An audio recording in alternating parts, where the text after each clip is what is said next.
There are loopholes. The Independent Fiscal Commission responds to the 2025-2026 national budget. And Grand Bahia Hotel keeping COVID checked out. We explore the resort's COVID-19 journey.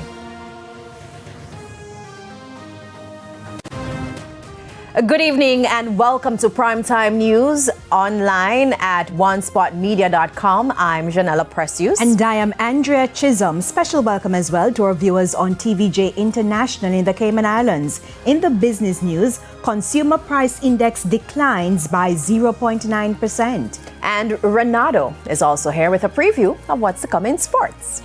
Well, Janella, reggae boy Michael Antonio has finally opened up about the accident that almost cost him his life and his career. And stakeholders say they have learned lessons from the COVID pandemic 5 years on. We'll have those and more in Primetime Sports Monday. Thank you very much, Renato. And Romain, it's getting too hot. What do you have to tell us about the weather? Thanks, Andrea. We're monitoring a cold front that is currently in the western portion of the Caribbean that should be moving over the island. As we move into tomorrow, we do have some showers and a few possible thunderstorms in store, especially for sections of northern parishes.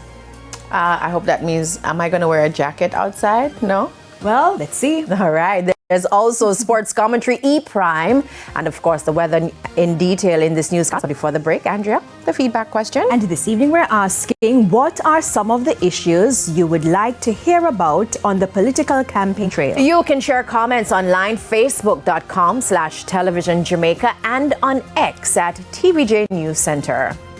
Stay with us. Primetime News continues right after this break.